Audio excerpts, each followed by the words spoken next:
Hello बच्चों, तो आप प्रश्न को देखते हैं। अवकल समीकरण cot y गुनी dx बराबर x गुनी dy का हल हमें यहाँ पर इस रिक्त स्थान पर भरने हैं। तो दिए गए प्रश्न की मुख्य अवधारणा की बात करें तो बच्चों यहाँ पर हम जानते हैं यदि tan x का x के सापेक्ष में समाकलन करें तो बच्चों ये बराबर हमें प्राप्त हो जाता है किसके।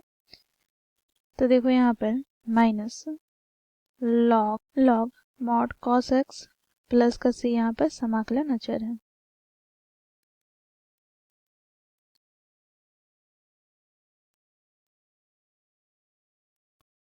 इसी प्रकार बच्चों हम बात करें तो बच्चों देखो यहाँ पर 1/x का समाकलन बराबर होता है log x के और प्लस का यहाँ पर log c समाकलन अचर होगा।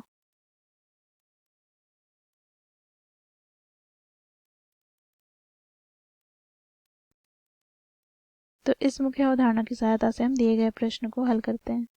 बच्चों प्रश्न में हमें अवकल समीकरण दिया क्या गया है तो इसे लिख लेते हैं। तो देखो यहाँ पर cot y गुनी dx बराबर x गुनी dy। बच्चों देखो यहाँ पर हम यहाँ पर क्या करेंगे तो x वाले चर को एक साथ और y वाले चर को एक साथ अर्थात चर का पृथक्करण विधि से हल करेंगे। यहाँ से हमें प्राप्त क्या हो जाएगा तो बच्चों देखो यहाँ पर dy बटे cot y बराबर यहाँ पर dx बटे x। तो यहाँ से हमें प्राप्त क्या हो जाएगा तो 1/cot y हमें प्राप्त हो जाएगा tan y के और गुनी में क्या आ जाएगा dy बराबर यहाँ से 1/x गुनी dx। अब बच्चों देखो दोनों ओर समाकलन का चिन्ह लगाएंगे तो यहाँ पर लिखते हैं दोनों ओर समाकलन करने पर हमें प्राप्त क्या हो जाएगा। तो जैसा कि बच्चों हम लोगों ने मुख्य अवधारणा में देखा कि यहाँ पर tan x का समाकलन minus log mod cos x plus c होता है। तो यहाँ से हमें प्राप्त क्या हो जाएगा तो यहाँ पर इसका समाकलन हमें प्राप्त हो जाएगा minus log mod cos y बराबर यहाँ पर 1/x का समाकलन हमें प्राप्त हो जाएगा log x और प्लस का यहाँ पर log c। यहाँ पर ये क्या है समाकलन अचर है। बच्चों देखो यहाँ पर हम एक गुणधर्म का प्रयोग करेंगे। हम जानते हैं यदि माइनस log x हो तो बच्चों ये किसके बराबर हो जाएगा तो log x की घात -1 के। तो यहाँ से हमें प्राप्त क्या हो जाएगा तो log mod cos y की घात क्या हो जाएगा -1 बराबर यहाँ पर पुनः हम एक सूत्र का प्रयोग करेंगे। तो देखो यदि log a गुनी b हो तो ये बराबर हो जाएगा log a plus log b के और इसके उल्टा भी सही है अर्थात log a plus log b हो तो इसे हम लिख सकते हैं log a गुनी b। तो यहाँ से हमें प्राप्त क्या हो जाएगा तो log x गुनी c। ठीक है।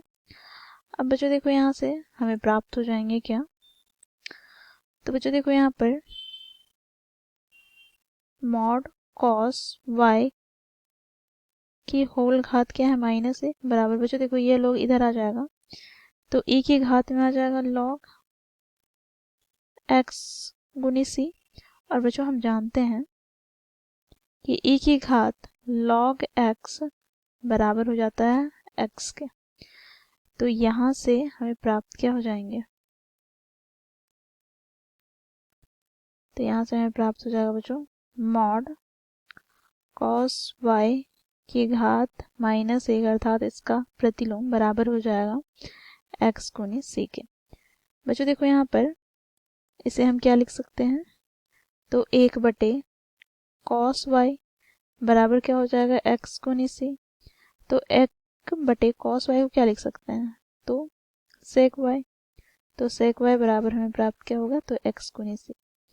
तो बच्चों देखो यही हमारा क्या हो जाएगा दिए गए अवकल समीकरण के हल।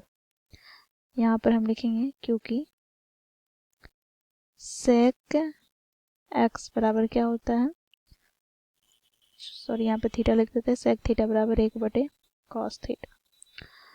तो ये हो गया बच्चों हमारे दिए गए अवकल समीकरण के हल। अब हम इसे रिक्त स्थान पर लिखेंगे क्या। तो बच्चों इस दिए गए अवकल समीकरण का हल हम लोगों ने ज्ञात किया है sec y बराबर c गुनी x। तो इस प्रकार हम लोगों ने मुख्य अवधारणा की सहायता से दिए गए प्रश्न को हल किया। आशा करती हूँ आप लोगों को यह प्रश्न समझ में आया होगा। धन्यवाद।